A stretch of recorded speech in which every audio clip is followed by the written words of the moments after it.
The stuff that you see at the VMAs, right, the Video Music Awards, we don't pay any attention to it because, after all, why would we? It's a bunch of artists I've never heard of and whose music I don't like, who are gyrating around, shaking their asses to tunes that contain rather vulgar lyrics.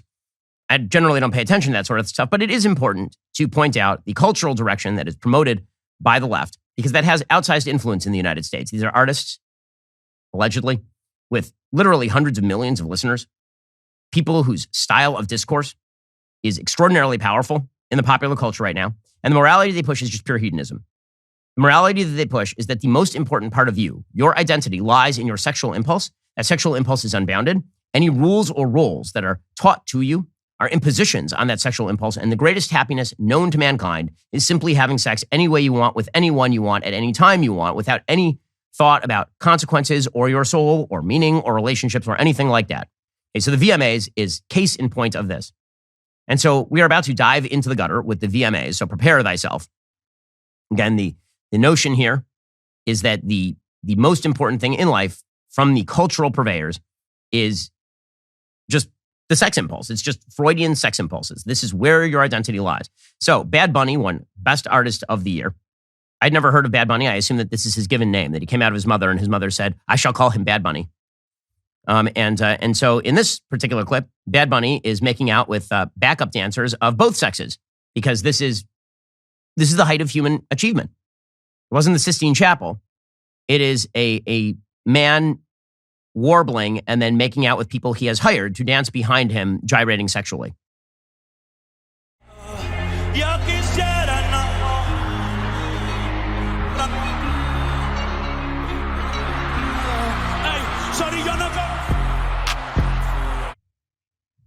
So, wow. I mean, true heroism is in kissing the people who you literally pay to dance behind you.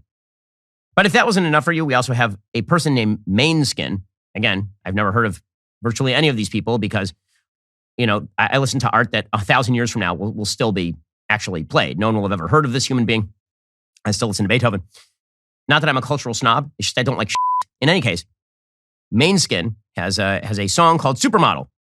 And Mainskin's version of high culture is walking around in assless chaps, I guess, in front of a couple million people on national television.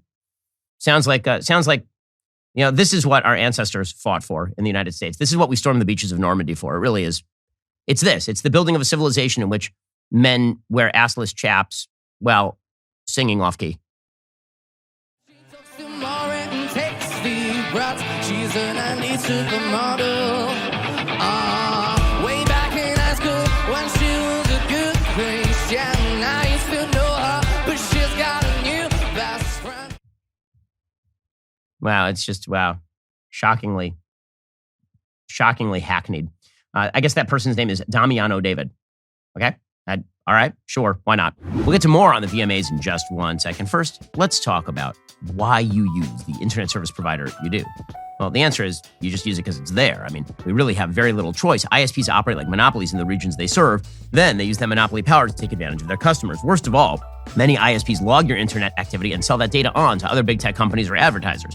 To prevent ISPs from seeing my internet activity, I protect all of my devices with ExpressVPN. So what exactly is ExpressVPN? It's a simple app for your computer or smartphone that encrypts all your network data and tunnels it through a secure VPN server so your ISP can't see any of your activity. Just think about how much of your life is on the internet. Sadly, every site you visit, video you watch, message you send gets tracked by ISPs or other tech giants who can then sell your information for profit. That's the reason I recommend ExpressVPN as the best way to hide your online activity from your ISP. It's really easy to use ExpressVPN. All I do is I pick up my phone, I go to the ExpressVPN app, I open it, and then, behold, it says it's not connected. Well, that's sad. So I hit this, and then boom, it's connected. That means I'm now protected. And ExpressVPN does all of this without slowing your connection. That's why it's rated the #1 VPN service by TechRadar, The Verge, and countless others. So stop handing over your personal data to ISPs and the other tech giants who mine your activity and sell off your info. Protect yourself with the VPN I trust myself to keep me private online. Visit expressvpn.com/Ben Shapiro Show. Get 3 extra months for free. Then you had some really inspiring victory speeches by people who spoke clearly politically. Right, we'll put aside the performances for a second. You had some really, I was inspired. I don't know about you. I was deeply inspired by Dove Cameron dedicating her win to queer youth. Because this is the way that the left likes to purvey its cultural mores, is to suggest that there is a wide swath of very young people, like 9, 10, 11 years old, who are in fact queer. They may not know that they are queer yet, but they are queer.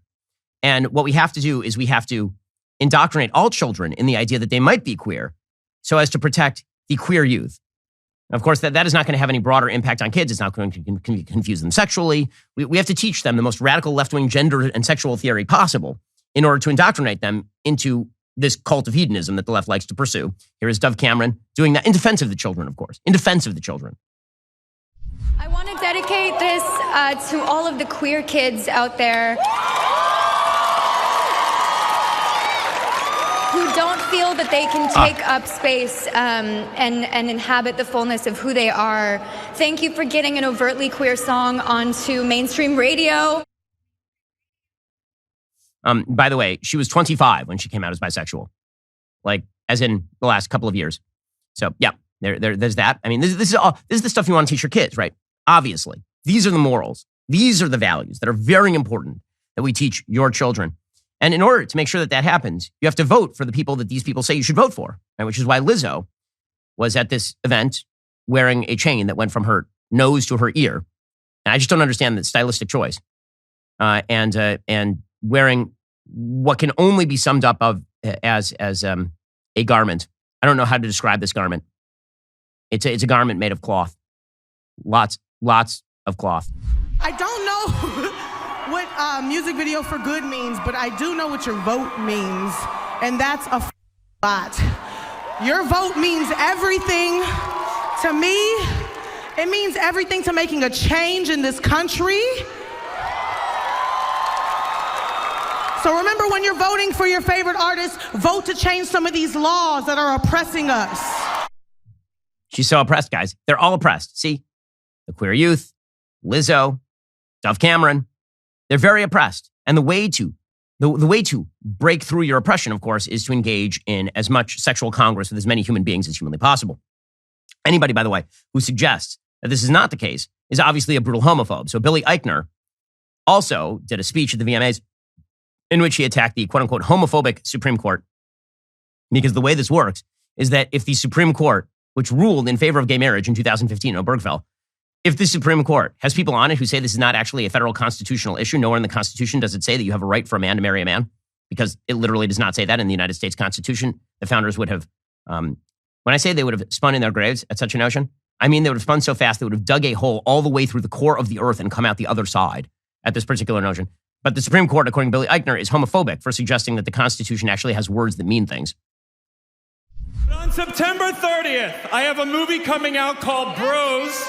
Bros is making history as the first gay rom-com ever made by a major studio.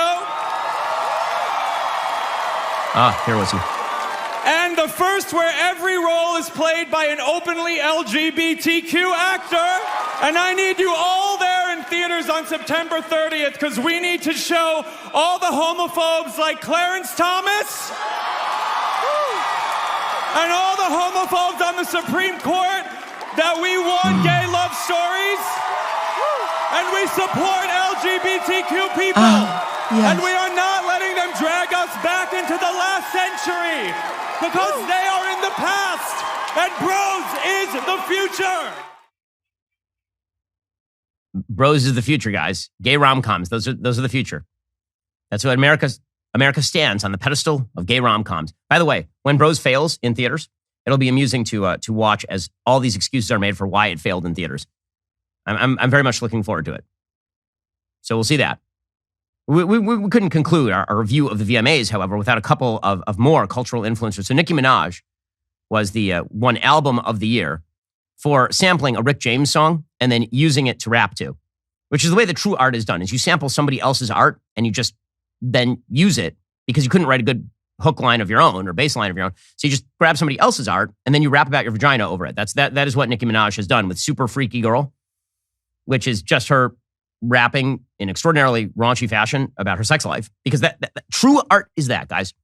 You know, you used to think it was like Mozart, Brahms, Shakespeare, you know, the crown jewels of Western civilization. Wrong.